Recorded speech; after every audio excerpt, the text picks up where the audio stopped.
Cindy Milky. Yes, sir. Go ahead. I'm speaking on behalf of my mother, Elaine Wolf. We reside at 5123 Starfire, next door to the 5127 Starfire property. And we are requesting that you not change it to commercial. We have, the back of our house faces the big lot that butts up to Seguin Road. And it has become a junk pile and a parking lot for F-250s, diesel trucks, and Dodge Rams. We have a big metal building that he hasn't got a big tree of his cement in his backyard and a greenhouse that was there. It's all plowed behind the house. He brings all of his people and they park there. He's got a big tractor trailer or mobile home parked out there. And all of these people, these guys come and park the cars and trucks and butted up to our fence. Now he's put down caliche and sand and packed it out of a roller like they used when they take a blacktop down. And they piled it up with truckloads of caliche and sand. And now we have like a pond back there constantly. It's covered. I've got pictures on my cell phone. And they don't pull sideways behind his house. They pull into our fence this way. Right. And he put big floodlights on the utility pole. We turn our lights off at 10 o'clock or 11 o'clock at night. You can go down our hallway, our two bedrooms, go down towards that end of the house, and you've got light. It's shining in through the bedroom windows, even though we close the blinds. You have light, you can see. They play loud music. I know people have the right to have whatever, but after 10 or 11, 12 o'clock at night, they back their trucks in, and they open the doors. They all have Spanish music on. And they have cars there continuously. And I don't know if y'all are familiar with how F-250s and diesel trucks sound. I worked for Brentwood's Ford, I know. And they're loud, and he backs them in and out, trying to get it into the backyard. And I know Dollar General just built a store. And we're just asking that, my parents bought that house brand new when I was a sophomore in high school in Justin. And it's a residential area. It's not a business. And I don't believe that the house should be changed over to to commercial. If he wants a business, he needs to go where it's for businesses. And if nothing else, then we don't want him parking all of his trucks and cars out the back and all those people coming constantly. My mother's got ailments that she's got to be on a schedule. And this has got her so upset. She's been on heartbreak at times. So I'm asking on behalf of the park to please consider not doing this. Okay. Thank you. Thank you.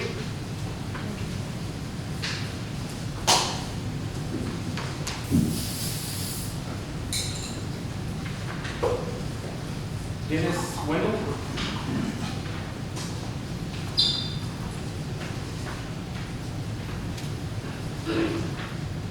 I'm Dennis Wendell, live at 3718 Alden Lane. I've resided in Kirby for 49 years. I'm also against that rezoning of that piece of property there at 37, what was it, 37 on Starfire right there where Cindy was talking about. That is a residential area. It's always been a residential area. If anybody knows that what went on over along Springfield Road, where all those businesses came up, the council knows what went on over there, where those companies brought all that equipment in over there, and they didn't put in the right grounds. The water didn't drain properly over there, and there's people living over in that area, residents, and a lot of problems were over there in that area. And the same thing's going to happen over here with the noise and everything. It's not going to work out. I'm not against businesses in Kirby, but they need to find another place. I know this place started out wrong. They didn't get permits for the place to begin with. And so, I'm completely against that.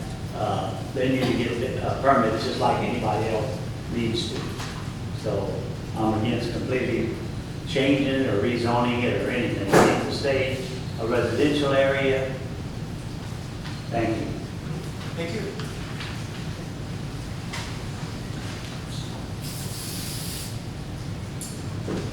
Dolores Darby.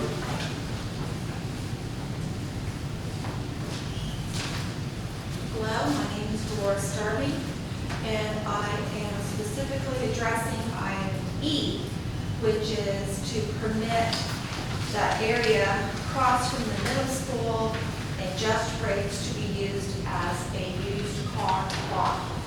We were in here a few months ago when the Pentecostal church that owns that strip of land across from the middle school, or most of it, except a little sliver in the middle, wanted it rezoned for their church, their new church. And my neighbors came in, everybody was, hey, you know, it's a church, we're fine with the church. Turn around, I did call and I never got a return back because I had a question.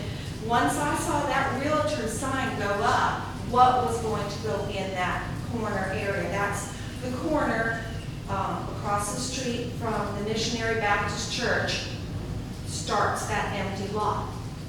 And I called the realtor and she said, well, the church has changed their mind and have now decided to put that lot up for sale. Now that lot used to be 2 single lots, I believe, and has now been merged into 1 lot, which is commercially much more financially attractive, okay? So we were kind of blindsided that we went from church to used car lot. Our whole area there floods. The street that runs parallel to the Missionary Baptist Church, it comes off of Old Seguin.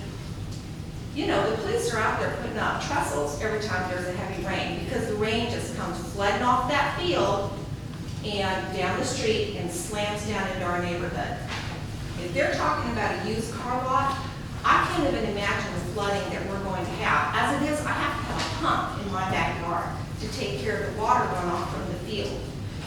My neighbor can't go in and out of his garage when a heavy rain because of the flooding. If that's going to get paved up, I just don't know what we're going to do because there are no street drains. Everything comes down the street, off that field, and then runs straight into the creek.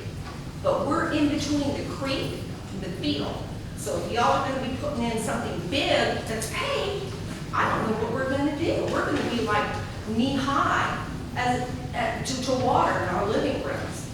We also have an issue with any lighting. I'm assuming that the used car lot is going to have lighting on all night.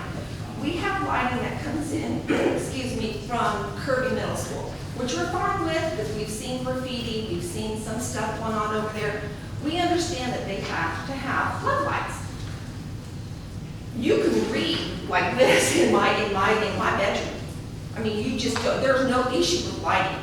I don't even bother to put a floodlight on in my backyard. I don't need it because I've got the lighting coming in from the middle school. If there's going to be lighting with a used car lot back there, I don't know what's it going to be like. Our quality of life goes by. I live in Cindy Small's old house. She used to be she was my mother's friend. She used to be the director over at the senior center. And we bought that house knowing that, you know, she liked that area, we liked that area. We just never thought that we would have a problem with something like this. A used car lot on that corner was just going to exacerbate the flooding problem. And it's just going to make our quality of life with floodlights on 24 hours a day, it's just going to make it hell. It's just going to be impossible to continue to live in what we've always thought of as a small town Kirby. If I wanted to live in San Antonio, I'd have bought a house in San Antonio. But I live in Kirby, and there's a certain charm and a certain love for the people that live here and use it and have lived here for decades, you know, as a home. And not a budding, it's just going to be very bad, very bad. Okay? All right. Thank you.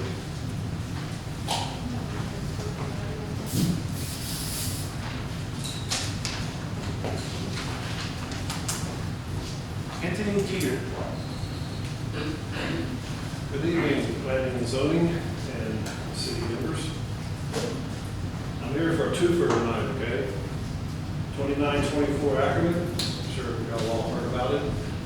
The Blue Goose down there on Ackerman Road, the trailer house, job shack / structure that was supposed to be used as a C2 lot that they could store a trailer on, is what we were told by city council. Now I see there's an electrical permit and there's wires running to the trailer for structure or job shack, whatever it started out to be.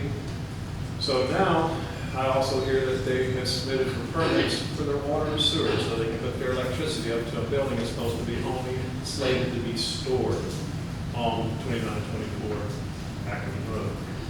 So that being said, they're trying to use a private easement and a private road where the city council also told them that they have to access their business off of Ackerman. They have now taken down their privacy fence, or not privacy fence, a chain link fence, and think they're going to come in here and try to slide a sewer line into a city main, all right? Well, it's been real clear, talk to Sydney, talk to Ford Engineering, that is a private lateral line, 6 inches, ran down for the residents of Landis to tie into a drop on the 24-inch main or 18, whatever it is at Ackerman Road. It's a private drop. It's 6 inches. The minimum city main should be 8 inches, okay? Not 6 inches. So that's a private lateral line ran by the residents. The bank had to come in and repair the line when the neighbor bought the property next door to me, thinking it was city sewer, and come to find out, Sydney and them come down and said, this is a private line, we can't touch it.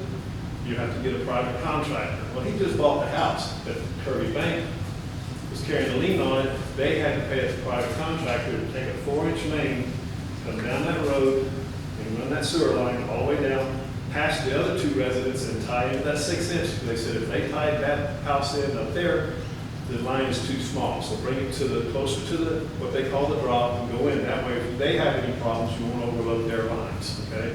Plus, they needed the drop. They were only 2 foot out of the ground. I mean, 2 foot within the surface of the ground. So they